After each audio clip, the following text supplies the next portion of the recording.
पैसा तो हर कोई कमा लेता है, लेकिन इज्जत कमाना सबके बस की बात नहीं। अगर हमें छोड़कर वो खुश हैं तो शिकायत कैसी? अब हम उन्हें खुशी भी ना दें तो मोहब्बत कैसी? क्या माँ, गाली तो गरम गरम दे रही हो, चावल बासी दे रही हो। ऐसा चावल चूहे नहीं खाते, तुम मेरे खिला रही हो। अरे चाचा, तू कहीं का महाराजा नहीं, भिखारी है भिखारी। तो क्या हुआ? इस संसार को चलाने के लिए राजा और भिखारी दोनों जरूरी हैं। राजा टैक्स लेता है तो भिखारी भीख लेता है।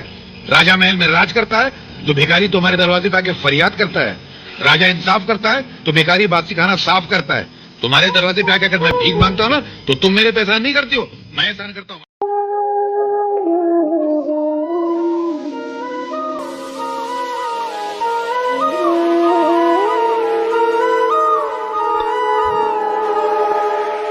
ये क्या बाबूजी, फिर प्याज और रोटी?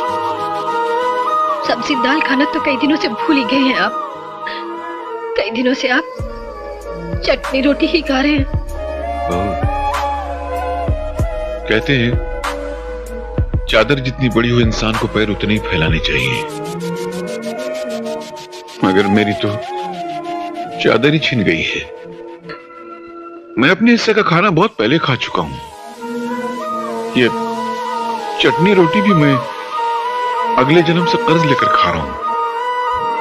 मगर अफसोस ये है कि आत्माराम को ये बात उस वक्त समझ में आई जब घर की दीवारें गिर गईं, औलाद का आशियाना उजड़ गया।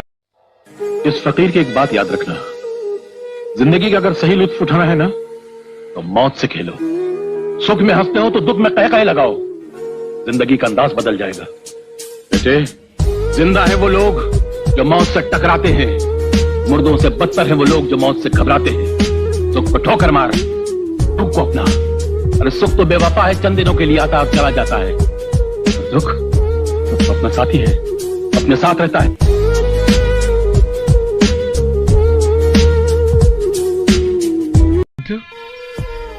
इस दुनिया में इंसान का सबसे बड़ा दोस्त कौन है?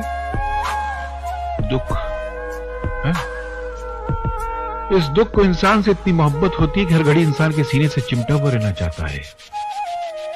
ये वही दुख है जो कभी रोटी का दुख बनकर आता है, कभी नौकरी का दुख बनकर आता है, कभी बीवी का दुख बनकर आता है, तो कभी औलाद का दुख बनकर आता है। एक अकेला दुख है जो चेहरे बदल बदल कर इंसान के सीने से चिमटा हुआ रहना चाहता है। मगर इंसान इतना बेवकूफ है कि उस वफादार दोस्त को ठुकरा कर बेवफा सुख की तलाश में भटकता रहता है। अरे सुख तो बेवफा तवाइफ की तरह है, जहां जिसके पास कल उसके पास। अगर इंसान दुख से दोस्ती कर ले तो फिर जिंदगी में कभी उसको सुख की तमन्ना ही नहीं रहेगी। जहां तक तो मैं भी अपना बच्चा आपको मुफ्त में नहीं दूंगा। अगर वो मां कंजूस है तो मैं भी कंजूस हूं, और मुझे अपने कंजूस होने पर फख्र है। जिंदगी नहीं, इस देश में पढ़ाई लिखाई करने वालों को मिलता क्या है? सारी जिंदगी माँ बाप की दौलत और मेहनत को बर्बाद करके लड़के डिग्री हासिल करते हैं। उसके बाद नौकरी के लिए ठोकरें खाते फिरते हैं। आधी जिंदगी पढ़ाई में गुजर जाती है, आधी जिंदगी ठोकरें खाने में गुजर जाती है। तो क्या फायदा ऐसा पढ़ाई हासिल करके? उल्टा पढ़ाई लिखाई हासिल करने के बाद मेहनत मजदूरी करते हुए शर्म आती है, क्योंकि दिमाग की दीवार पर डिग्री की छाप लगा। वैसे भी आज के जमाने में कौन पढ़ाई लिखाई करके साधु संत बन जाता है? सभी बेईमान बनते हैं, पढ़ाई लिखाई करके बेईमानी के नए नए तरीके निकालते हैं।